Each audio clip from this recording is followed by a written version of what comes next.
and that is using it as a tool of oppression. Yes. I'm being told now that that youth council was actually inaugurated and had been in existence since the regime of Governor Victor Atta. They finally should have said it here when they came.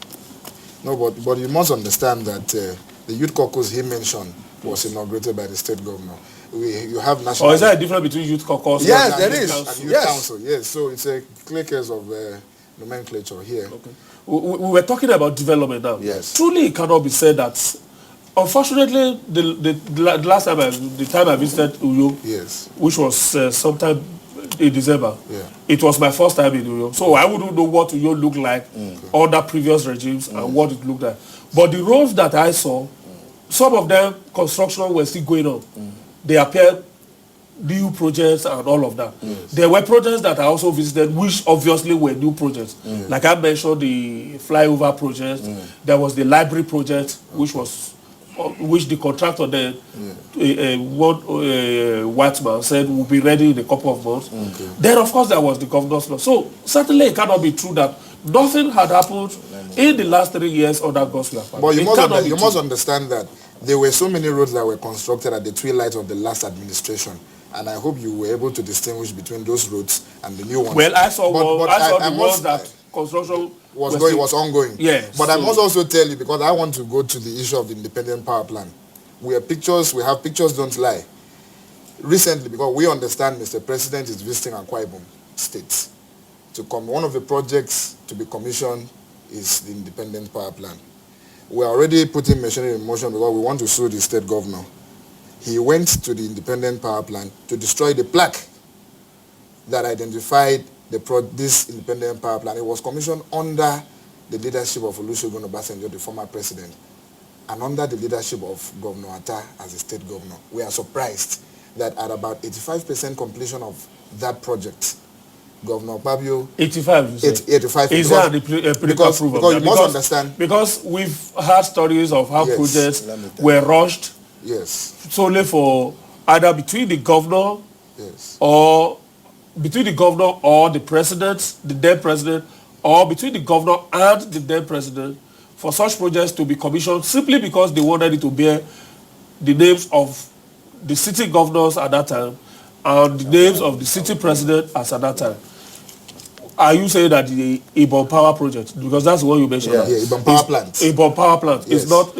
doesn't fall in this category? Definitely. Could it be that you awarded a contract, pay 100% contract sum, 15 or 10% job done, a new government comes in thereafter, meanwhile you have commissioned it because you have paid 100%. No, but you must understand that in this I've particular... not finished. Okay. I've not finished. You have paid 100% cost of the project.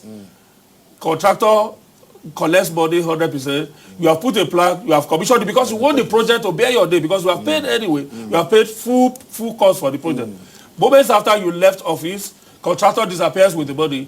A new person comes in. He sees a project that he doesn't want to abandon. So he starts afresh. In other words, he did 85% or so of the project. Why will he not take credit for it? Let me situate this in perspective. President Olusegun Obasanjo, a man that we all know, would not lend himself to any such fraud. There are instances where Hold on. When you view this particularly within the context of the fact that Obong Victor Atta led the crusade for resource control, and this brought him into direct and diametrical opposition with the president. Consequently, the president had no reason to favor him at that time with a phantom project. It is because Mr. President came, saw, and verified that truly this has been done. Because you wouldn't lend your support to your opponent. So they were not in best of times to curry that kind of favor and then conspire in that manner. So let me tell you what was outstanding. He said 85, I make bold to stretch to 90.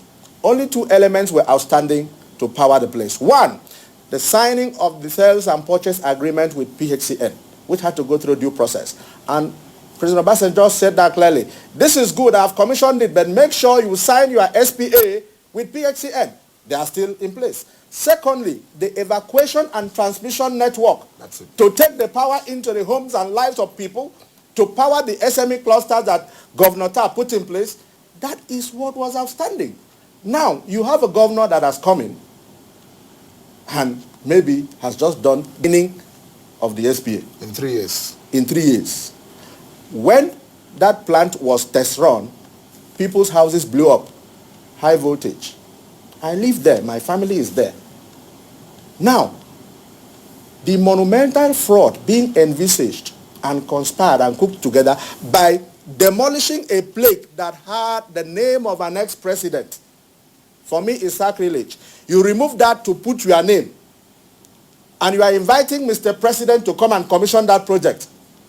I hasten to add that if it is the president that we know, whose antecedents are clear, he will not lend himself to this monumental fraud by doing that. He will not glorify Governor Akpabio with such evidence of non-performance. So, and I hasten to add, people are saying, my panelists who came 2 days ago said 2 days is not enough for him to do all those things.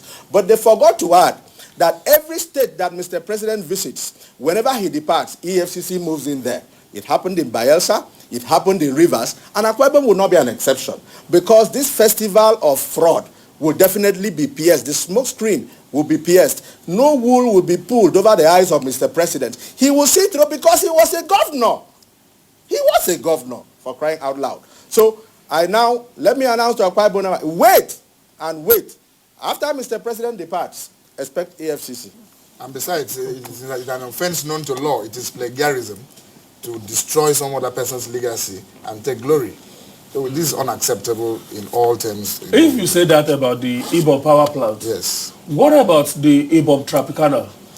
I was told that Ibom Tropicana Hotel, yes, as at the time it was commissioned by Obong Atta, yes, only about 17 rooms were ready in that big. That is Le Meridian Resort. Okay, let's talk about that one that I know. The Le Meridian Resort. There are only about 17 rooms were ready. That is a lie, because just as you went for the inspection, we went for inspection too, and that's a model of a 5-star hotel.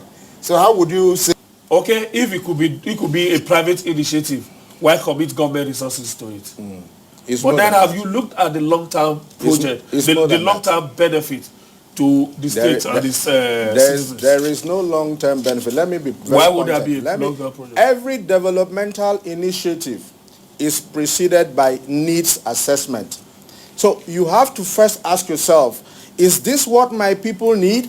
Even under the conservative Maslow's hierarchy of needs, entertainment is not there.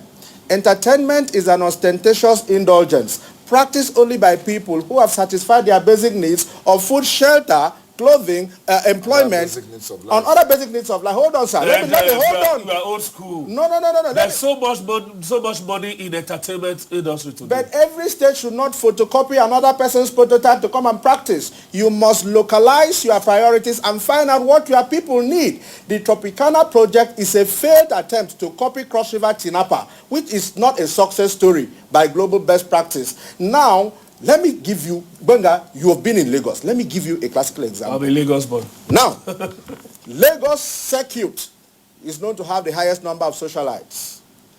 Shell Hall in Muzon Center is 1,200 seating capacity. International Conference Center in Abuja here has about 1,800 seating capacity. The Villa Banquet Hall in the presidential villa has 2,200 capacity. Now, Akpabio is telling us that he committed our 33 billion to build us a 10,000 seater capacity hall. Who will you